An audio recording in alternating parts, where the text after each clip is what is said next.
हाँ, तो किसान भैया जैसो कि अपन सभी जने जानत हो कि हम अपन को खेती बाड़ी संबंधी जानकारी अपने किसान भैयन की सलाह होए चाहे वैज्ञानिक भैयन की सलाह होए। तो देखो आज ऐसी हमने अपनी आकाशवाणी झांसी के स्टूडियो में आमंत्रित करो है डॉक्टर प्रभात तिवारी, सहायक प्राध्यापक कृषि वानिकी रानी लक्ष्मीबाई केंद्रीय कृषि विश्वविद्यालय झांसी को।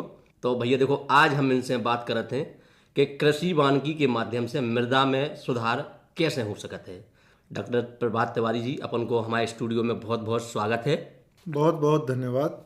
तो डॉक्टर साहब, जैसो कि हमारे किसान भैया ने खेती करते हैं और खेती के संगे संगे पशुपालन करते हैं, तो जो कृषि वानिकी के माध्यम से हमारे किसान भैया ने ऐसो का उपयोग करें कि जिससे हमारी जो खेती है वह अच्छी हो और जो मिट्टी है वह भी अच्छी हो। जी जी, जैसा कि आज का विषय भी है और आपने प्रश्न किया कि कृषि वानिकी माध्यम से मृदा सुधार कैसे किया जाएगा, तो सबसे पहले हमें ये जानने की ज़रूरत है कि कृषि वानिकी है क्या। जो कि हमारा जैसा बुंदेलखंड क्षेत्र है, इस बुंदेलखंड क्षेत्र में ज़्यादातर हम देखते हैं पानी की कमी है। और बिल्कुल जैसे अभी वर्तमान समय में गर्मी का मौसम चल रहा है, तो इस समय तो धूप तेज होने से जो मिट्टी में उपस्थित नमी है वह वाष्पीकृत होकर उड़ जाती है और मिट्टी हमारी और बाहर का जो वातावरण है वो बहुत ज़्यादा शुष्क हो जाता है। बिल्कुल नदी तालाबों में भी पानी की कमी हो जाती है। तो कृषि वानिकी खेती किसानी का एक ऐसा माध्यम है जिसमें कि हम खेती तो करते हैं लेकिन साथ साथ अपनी खेती में पेड़ों को भी शामिल कर लेते हैं। बिल्कुल बिल्कुल उसे ही हम कृषि वानिकी कहते हैं। अब पेड़ों को शामिल करने की अलग अलग प्रकार की प्रक्रियाएं हैं। बिल्कुल जैसे हम पेड़ों को या तो मेढ़ में लगा सकते हैं या अपने खेत में बीच में पेड़ों की लाइन लगा सकते हैं, उसके साथ साथ हम अपनी फसल उगा सकते हैं। तो इस तरह कई माध्यमों से हम कृषि वानिकी कर सकते हैं। और कृषि वानिकी करने से एक तो सबसे ज़्यादा फायदा ये होगा कि हम अपनी खेती वाली ज़मीन पे पेड़ों को शामिल कर लिए। दूसरी चीज़, हमको पेड़ों से भी कुछ ना कुछ इनकम मिलेगी। बिल्कुल और हमारा वातावरण और सबसे मुख्य जो आज का विषय हमारी मिट्टी, ये बहुत अच्छी हो सकती है। बिल्कुल डॉक्टर साहब, देखो बहुत अच्छी बात अपन ने बताई है। तो डॉक्टर साहब, जैसे वो अपन बता रहे हैं कि पेड़ हमारे किसान भैया लगा सकते हैं, मेड़ पे भी लगा सकते तो खेत में भी लगा सकते। एक चीज़ और बताओ अपन के हमारे जो किसान भैया हैं वह कृषि वानिकी के लाने कौन कौन से पौधन को चयनित करें, कौन कौन से ऐसे पौधा अच्छे हैं जिससे हमारे किसान भैया को भी फायदा हो और कृषि वानिकी में जो मृदा है उसको भी अच्छो फायदा हो। जी जी, कृषि वानिकी में जो वृक्षों का चयन होता है वो बहुत महत्वपूर्ण होता है, क्योंकि हम सब जानते हैं कि वृक्षों की उम्र बहुत लंबी होती है। बिल्कुल बिल्कुल कोई कोई वृक्ष तो 20 साल 25 साल, कोई कोई वृक्ष 50 साल 60 साल भी लेते हैं। तो कृषि वानिकी में कभी भी ऐसे वृक्षों को शामिल नहीं करना चाहिए जो लंबी अवधि के हों। बिल्कुल लंबी अवधि का मतलब है जो 25 साल 30 साल में जिनसे इनकम मिले। ऐसे वृक्ष लेने का एक नुकसान ये होता है किसानों को कि अगर मान लीजिए उनका सिस्टम प्रॉफिटेबल नहीं है, फायदेमंद नहीं है, तो उनका खेत फंस जाता है बिल्कुल बिल्कुल 25-30 साल के लिए। बिल्कुल। इसलिए जरूरी ये है कि ऐसे पेड़ का चयन करें जो कि फास्ट ग्रोविंग है, यानी बहुत तेजी से वृद्धि करने वाले हैं। ये वृक्षों की खासियत ये होती है कि ये 4 से 5 साल में तैयार हो जाते हैं। बिल्कुल और 4 से 5 साल में तैयार होंगे तो किसानों को कम समय में एक निश्चित आय का साधन भी बनेंगे। और दूसरे जो बहुत सारे फायदे वृक्षों के कारण हैं वो मैंने आपको बताए भी। बिल्कुल तो अब प्रश्न ये उठता है कि ऐसे कौन से वृक्ष हैं। बिल्कुल देखिए, बिल्कुल वृक्ष तो बहुत ज़्यादा हैं, लेकिन ऐसे वृक्ष जो बुंदेलखंड की जलवायु के अनुकूल हैं, ऐसे कई सारे वृक्ष जो बहुत अच्छा परफॉर्म कर रहे हैं बुंदेलखंड में और उनका मार्केट में भी काफ़ी डिमांड है। जैसे मैं एक वृक्ष का नाम लूँ, मालाबार नीम, जिसे हम मिलिया डूबिया भी कहते हैं। बिल्कुल वो वृक्ष क्या है कि 3 से 4 साल में तैयार हो जाता है। दूसरी ओर उस वृक्ष से प्लाईवुड बनता है, तो उद्योगों में उसकी भारी डिमांड है। इसी तरीके से एक वृक्ष है कदम्ब का वृक्ष, एक वृक्ष है आरड़ू का वृक्ष, एक वृक्ष है गम्हार का वृक्ष। तो ये कुछ 5-6 वृक्ष हैं जो बहुत तेजी से वृद्धि करते हैं।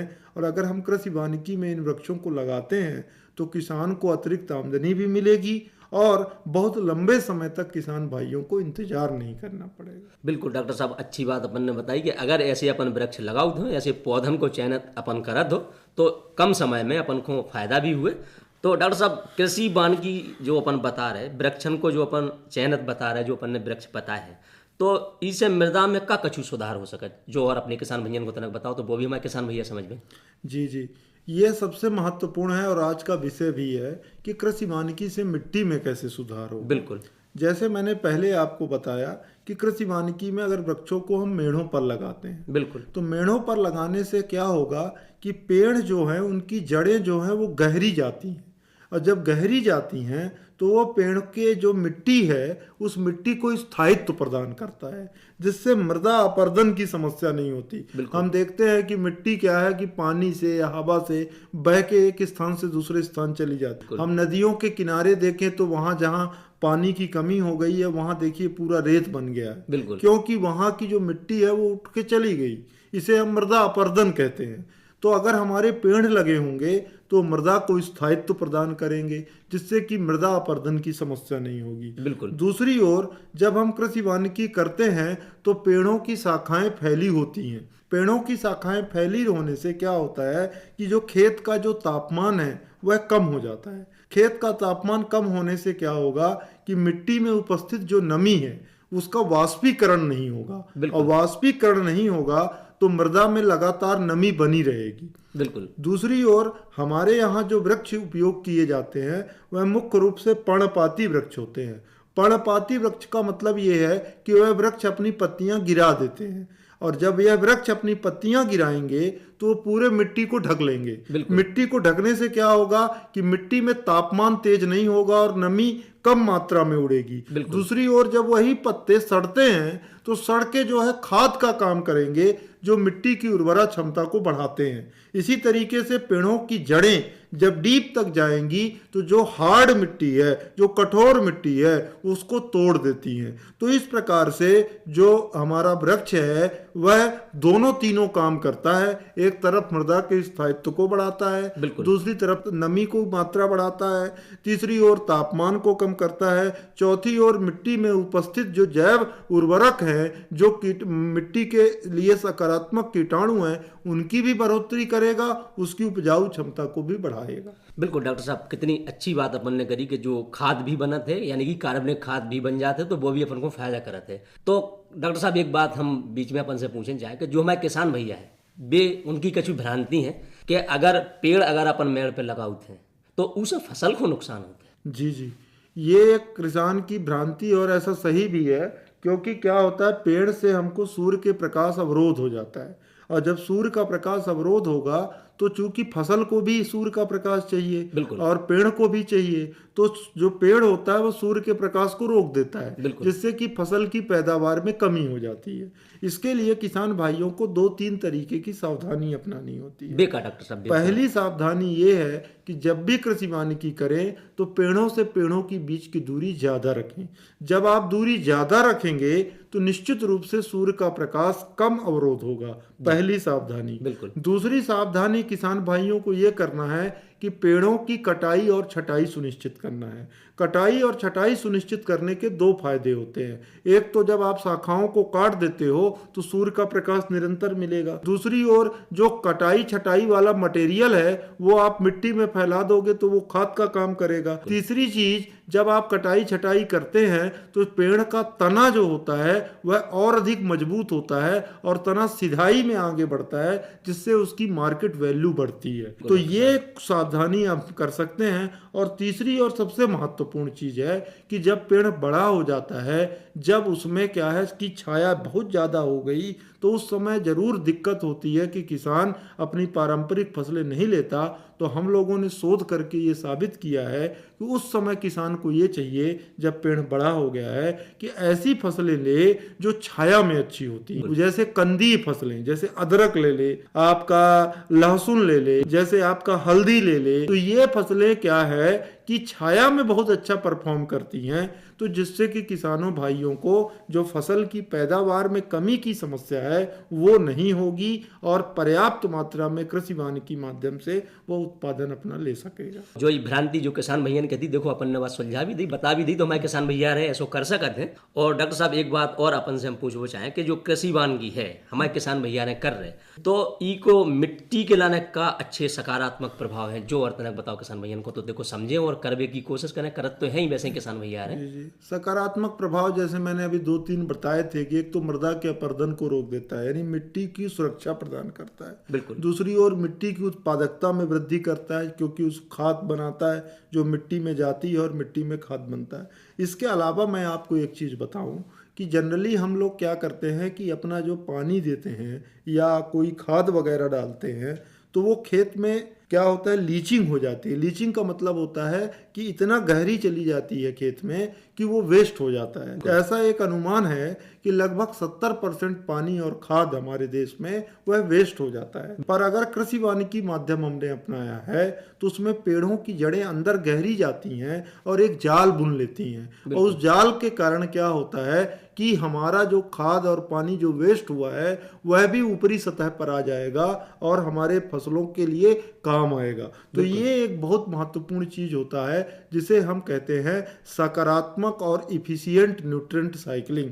ये एक बहुत महत्वपूर्ण कार्य करता है। इसके अलावा मिट्टी जो होती है कृषि वानिकी माध्यम में वह कार्बन अवशोषण का भी काम करती है, जिससे कि कार्बन हमारा मिट्टी में भी अवशोषित होता है और जो है हमारा पेड़ में भी अवशोषित होता है। तो कार्बन अवशोषण में भी कृषि वानिकी बहुत महत्वपूर्ण भूमिका निभाता है। साहब देखो, इतनी अच्छी अपन जानकारी दे जा रहे हो, तो डॉक्टर साहब एक चीज और हम अपन से पूछना चाहें, अपनी जो बुंदेलखंड की जो मृदा है तो उनमें सुधार के लाना, जैसे कि अपन ने बताई दो कि कौन कौन से पेड़ अपन लगा सकते हैं। और डॉक्टर साहब जैसे और अधिक हमारे किसान भैया ने जानकारी ले वो चाहें, जो अपन बात कर रहे हैं कृषि वानिकी के बारे में, कि कछु और ऐसी जानकारी हुई जो हमारे भैया तक नहीं पहुंच पा रही, जो छूट रही हुई अपन से, तो बात जानकारी हमारे किसान भैया ने कहाँ से प्राप्त करें, कैसे प्राप्त करें कि पूरी तरीका से संतुष्ट हो जाए किसान भैया। देखिए, किसान भाइयों को मैं फिर एक बार अपनी सलाह दूंगा कि कृषि वानिकी जरूर अपनाएं। जरूरी नहीं है कि वह पूरे ज़मीन को कृषि वानिकी में परिवर्तित कर दें। वो अपने खेतों की मेड़ों पर पेड़ लगाएं। वो ज़मीन के कुछ ऐसे हिस्से जो कम उपजाऊ वाले हैं वहाँ से कृषि वानिकी लगाना शुरू करें और उसका फर्क खुद देखें। और अगर आप कृषि वानिकी लगाने में रोचक हैं, आपका इंटरेस्ट है, तो किसान भाइयों को कृषि विभाग बहुत अधिक मदद कर सकता है। इसके अलावा झांसी में केंद्रीय कृषि वानिकी अनुसंधान संस्थान भी है जो कि ग्वालियर रोड में स्थित है। वहाँ से भी किसान भाई जानकारी और उन्नत कोटि के पौध सामग्री प्राप्त कर सकते हैं। इसके अलावा रानी लक्ष्मीबाई केंद्रीय कृषि विश्वविद्यालय का वानिकी विभाग है जो कि किसान भाइयों के लिए कृषि वानिकी में उन्नत मॉडल भी डेवलप किए हैं, जिससे किसान भाई देख भी सकते हैं और आवश्यक जानकारी और पौध सामग्री भी प्राप्त कर सकते हैं। इसके अलावा जो है अपने झांसी का, अपने बुंदेलखंड में वन विभाग भी काम करता है जो कृषि वानिकी को बढ़ावा देने के लिए काम करता है और खासकर मानसून के सीजन में किसान भाइयों को पौध सामग्री उपलब्ध कराता है।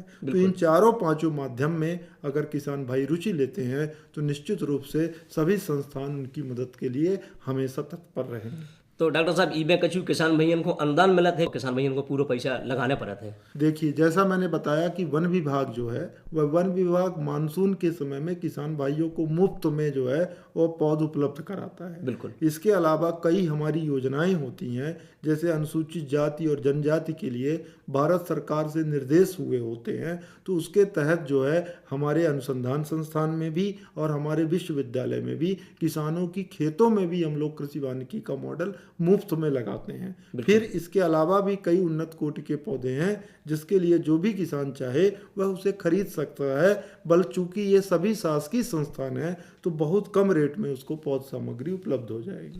डॉक्टर साहब जो एक चीज़ हम अपन से पूछना चाह रहे थे कि काय कछु किसान भैया रहे ऐसे हैं कि नहीं ले पाऊँ या नहीं खरीद पाऊँ और लगवावे में संकोच कराते हैं, तो बहुत अच्छी अपन ने बात बताई है कि अपने जो विभाग हैं उतने से अपन ले सकते हैं। डॉक्टर साहब और अपन कछु का क्या बचाओ अपने किसान भैया से? बस हम अपने किसान भाइयों को यही कहेंगे कि बुंदेलखंड में अभी देख रहे हैं गर्मी का मौसम है, बहुत तेज धूप है और हमारे यहाँ की मिट्टी भी उतनी उपजाऊ नहीं है, तो निश्चित रूप से हम सब जानते हैं 10 कूप समावापी 10 वापी समोहद 10 हद समपुत्रो 10 पुत्रो समातरु, 10 पुत्र के बराबर एक वृक्ष होता है।